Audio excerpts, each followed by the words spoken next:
Welcome students, आप सबका स्वागत है आपके चैनल पे जिसका नाम है द माइंड मैप।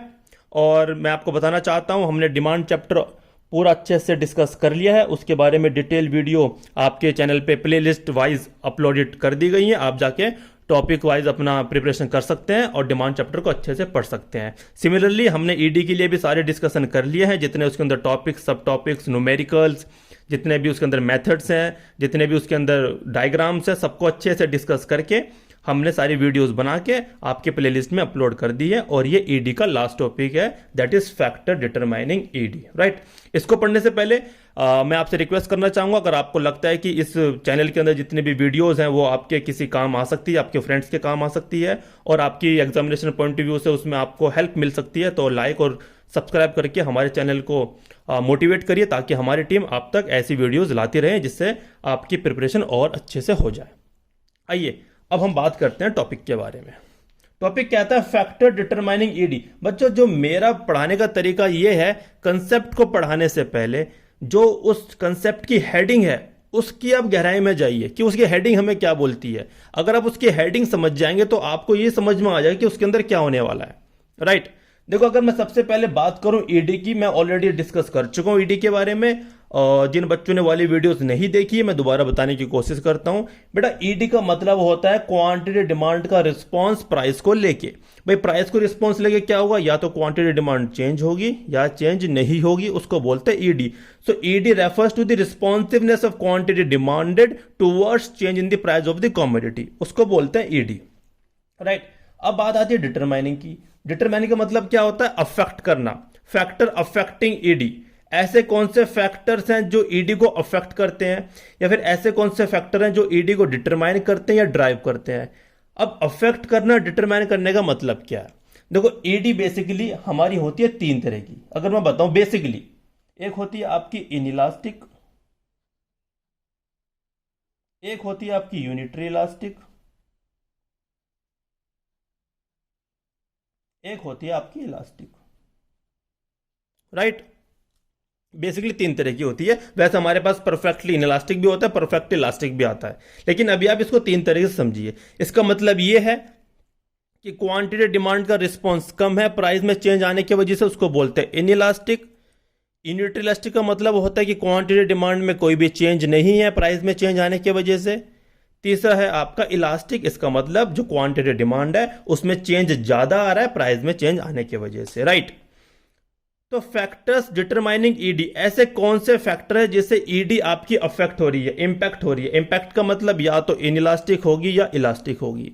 बच्चे, यूनिटरी इलास्टिक का तो मतलब ही नहीं पैदा होता इस टॉपिक के अंदर कि यूनिटरी इलास्टिक का मतलब होता है कि डिमांड में कोई भी चेंज नहीं आया, लेकिन हमें पढ़ना क्या है कि चेंज आया है, तो इसको भूल जाओ आप, राइट। तो अल्टीमेटली हमें वो सारे कंसेप्ट, वो सारे पॉइंट्स के ऊपर फोकस करना है जिसके वजह से ईडी होती है या तो इनइलास्टिक या होती है इलास्टिक। इनइलास्टिक का मतलब होता है कि क्वांटिटी डिमांड में बहुत ही मिनिमल चेंज आना, प्राइस में चेंज आने की वजह से आप बोल सकते हैं percentage change in quantity demanded is less than the percentage change in demand. Elastic का मतलब होता है percentage change in quantity demanded is more than percentage change in price. और ये होती है आपकी लेस देन वन, ये होती है इक्वल टू वन। अब हमें जो भी हमारे इसके अंदर टॉपिक्स हैं, जो भी इसके अंदर पॉइंट्स हैं, हमें उसमें यह समझना है कि आपकी ईडी इनइलास्टिक है या इलास्टिक है। आइए अब समझते हैं। सबसे पहला पॉइंट आपका आता है availability of close substitute of goods. बच्चों, इसका मतलब यह है कि मार्केट में जो सब्स्टिट्यूट गुड्स के कितने, मतलब क्लोज कितने सब्स्टिट्यूट गुड्स के, उनकी अवेलेबिलिटी कितनी है मार्केट के अंदर, राइट। जो सब्स्टिट्यूट गुड्स के बारे में मैंने ऑलरेडी डिमांड चैप्टर के अंदर अच्छे से डिस्कस करा है कि substitute goods are those goods which can be used on the place of particular goods. तो सब्स्टिट्यूट गुड्स वो गुड्स होते हैं जो किसी दूसरे गुड्स की जगह इस्तेमाल किए जा सकते हैं। अगर मैं एग्जांपल लूं, जैसे कि आप कोल्ड ड्रिंक में एग्जांपल ले लीजिए, Pepsi and Coke, right. Pepsi and Coke example ले लीजिए। तो पॉइंट है हमारा, आगे समझाता हूं मैं इसके बारे में। पॉइंट है हमारा availability of close substitute of a good. भाई, दो पॉइंट इसके अंदर बनेंगे आपके। पहला होता है large number of its close substitute, small number of its close substitute.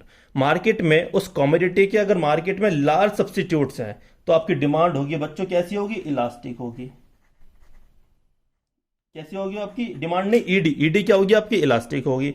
अगर उसके सब्स्टिट्यूट की जो नंबर्स हैं वो स्मॉल हैं, तो आपकी ईडी क्या होगी, इनइलास्टिक होगी। क्या होगी, इनइलास्टिक होगी। कैसे भाई, पेप्सी है एंड कॉक और थम्स अप, बहुत सारी कोल्ड ड्रिंक है, अगर पेप्सी का प्राइस बढ़ता है तो लोग पेप्सी नहीं खरीदेंगे, किस पे आ जाएंगे, कॉक पे शिफ्ट हो जाएंगे, राइट। तो कॉक की डिमांड क्या हो जाएगी, बढ़ जाएगी, तो इसलिए कॉक की डिमांड क्या हुई है यहाँ पे, इलास्टिक है, राइट। क्यों है, क्योंकि इसके जो क्लोज सब्स्टिट्यूट हैं वो मार्केट में अवेलेबल है। दूसरा होता है small number of close substitute, भाई कुछ गुड्स ऐसे होते हैं जिसके मार्केट में सब्स्टिट्यूट ही नहीं होते, या होते तो बहुत कम होते हैं।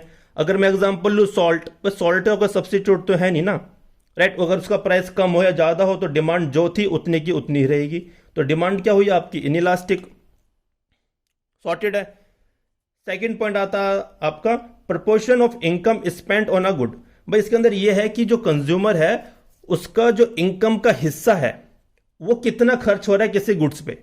भाई अगर उसकी जो इनकम का जो पोर्शन है वो अगर लार्ज प्रोपोर्शन वो खर्च कर रहा है या फिर स्मॉल प्रोपोर्शन खर्च कर रहा है, अगर किसी गुड्स पे कंज्यूमर अपनी इनकम का एक अच्छा खासा हिस्सा, से फॉर एग्जांपल 80% अपनी इनकम एक गुड्स पे खर्च कर रहा है और एक पे वो 20% खर्च कर रहा है, और जिस पे 80% खर्च करेगा अगर उसका प्राइस फ्लक्चुएट होगा तो उसकी डिमांड क्या होगी, इलास्टिक होगी,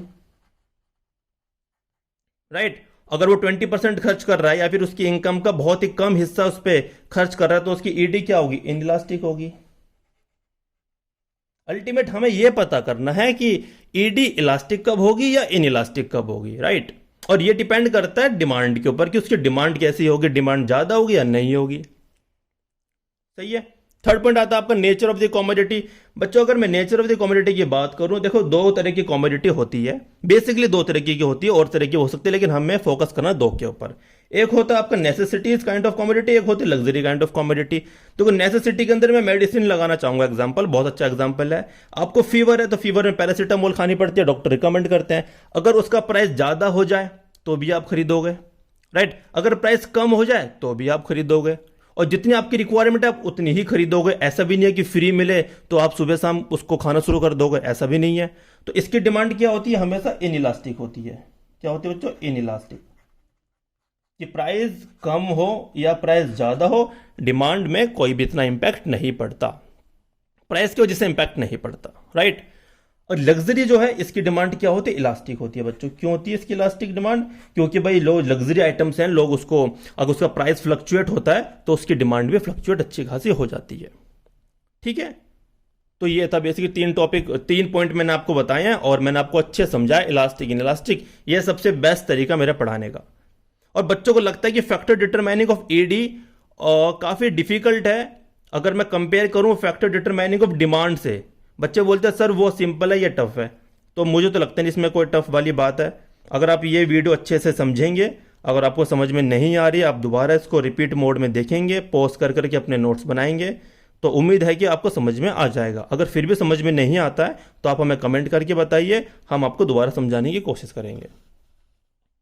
फोर्थ पॉइंट, भाई फोर्थ पॉइंट है number of uses of a commodity. देखो कुछ कॉमोडिटी ऐसी होती है जिसके बहुत सारे यूजेस होते हैं, जिसके लार्ज नंबर यूज होते हैं और स्मॉल नंबर यूज होते हैं, मोर number of uses, less number of uses. अगर मैं एग्जांपल लूं मिल्क, अगर मैं मिल्क का एग्जांपल लूं तो मिल्क से क्या बहुत सारी चीजें बन सकती है, राइट।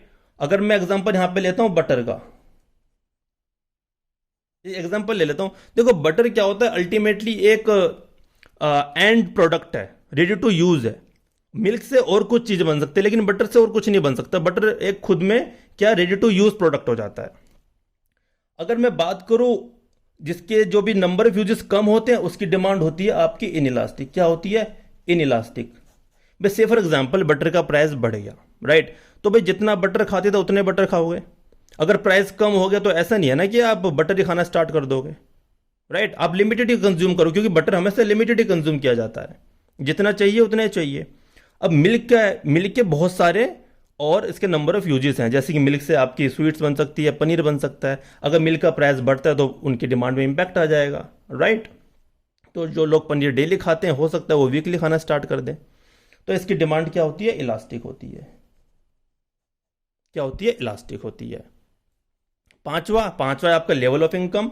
देखो अगर किसी भी कंज्यूमर की इनकम बहुत हाई है और किसी की बहुत लो है, राइट। अब किसी कंज्यूमर की इनकम हाई है तो उसको कोई भी कमोडिटी लेने के लिए इतना सोचना नहीं पड़ेगा, ना वो इतना कंपेयर करेगा प्राइस को लेके, राइट। तो इनकम उस केस में क्या होगी, इनइलास्टिक होगी। क्या होगी, इनइलास्टिक। अब देखो जैसे कि से फॉर एग्जांपल नींबू है, लेमन, उसका प्राइस चल रहा है 25 रुपए पाव, राइट। वो अगर 5 रुपए से बढ़ जाता है, जिसकी इनकम वैसे लाखों में है, तो वो इतना सोचेगा नहीं लेने से। अब जिसकी इनकम लो है वो सोचेगा, तो डिमांड क्या होगी, इलास्टिक होगी। यहां पे डिमांड क्या हो रही है, चेंज हो रही है, जिसकी वजह से ईडी क्या हो रही है, इलास्टिक हो रही है। तो इलास्टिक का मतलब होता है कि क्वांटिटी डिमांड में चेंज आ रहा है, राइट। और क्वांटिटी डिमांड में चेंज आ रहा है, जिसकी वजह से उसका मैग्नीट्यूड है ईडी का, वो इलास्टिक हो रहा है। इलास्टिक का मतलब क्या है कि क्वांटिटी डिमांडेड ज्यादा रिस्पॉन्स कर रही है प्राइस में चेंज आने के लिए, ठीक है। छठा पॉइंट है आपका लेवल ऑफ प्राइस। देखो लेवल ऑफ प्राइस क्या होता है, देखो बहुत सारे प्रोडक्ट होते हैं जो बहुत ज्यादा महंगे होते हैं, जैसे कि डायमंड आप एग्जांपल ले लीजिए, गोल्ड ले लीजिए एग्जांपल, पर गोल्ड से ज्यादा महंगा तो डायमंड ही होता है, तो डायमंड यहां पे एकदम एप्ट एग्जांपल बैठेगा। और कुछ प्रोडक्ट होते हैं जिसका प्राइस बहुत लो होता है, बहुत कम होता है, जैसे निडल, पेंसिल, ठीक है। और कुछ होते हैं मिडिल रेंज के। तो मिडिल रेंज के बेसिकली वो सारे प्रोडक्ट होते हैं जो मिडिल क्लास के लोग लेना ज्यादा पसंद करते हैं, राइट। और वेरी हाई और वेरी लो वो होते हैं, से फॉर एग्जांपल वेरी हाई का प्राइस तो बहुत ज्यादा होता है, अगर थोड़ा सा प्राइस और बढ़ गया तो से फॉर एग्जांपल डायमंड की मैंने एग्जांपल लिया, अगर कोई कंज्यूमर डायमंड खरीदने जा रहा है और डायमंड 1000 रुपये और महंगा हो गया, तो फिर भी खरीदेगा ही, तो उससे प्राइस मतलब उसके प्राइस की वजह से उसकी डिमांड पे इतना इंपैक्ट नहीं पड़ेगा। सिमिलरली वेरी लो प्राइस के ऊपर अगर निडिल है, अगर किसी को निडिल चाहिए, अगर सुई चाहिए, तो अगर 5 रुपए की सुई आती है, अगर 6 रुपए की होगी तो तब भी खरीदेगा, राइट। तो इस केस में इनकम मतलब कि अगर क्या नाम है, सॉरी, अगर प्राइस हाई होता है या फिर प्राइस बहुत लो होता है या बहुत हाई होता है, तो इस केस में डिमांड होती है इनइलास्टिक, ठीक है। मिडिल रेंज में क्या होता है बच्चों, देखो मिडिल रेंज मतलब मिडिल क्लास। मिडिल क्लास का मतलब क्या होता है बच्चों, देखो इंडिया में एक सबसे बड़ी प्रॉब्लम है सेविंग की प्रॉब्लम। लोग इन्वेस्टमेंट की नहीं सोचते, अब सेविंग की सोचते हैं। तो इन्वेस्टमेंट और सेविंग में बहुत बड़ा डिफरेंस। अगर मैं डेवलप्ड कंट्री की बात करूं, तो वहां के जो हाउस होल्ड्स हैं वो इन्वेस्ट अच्छा खासा करते हैं कंपैरिजन टू इंडिया। इंडिया के लोग सेविंग में ज्यादा ध्यान देते हैं, ना कि इन्वेस्टमेंट में। तो अगर जो भी प्रोडक्ट है जिसका मिडिल रेंज प्राइस है, अगर उसका प्राइस फ्लक्चुएट होता है, राइट, तो कंज्यूमर की डिमांड चेंज होती है और ईडी होती है इलास्टिक, राइट।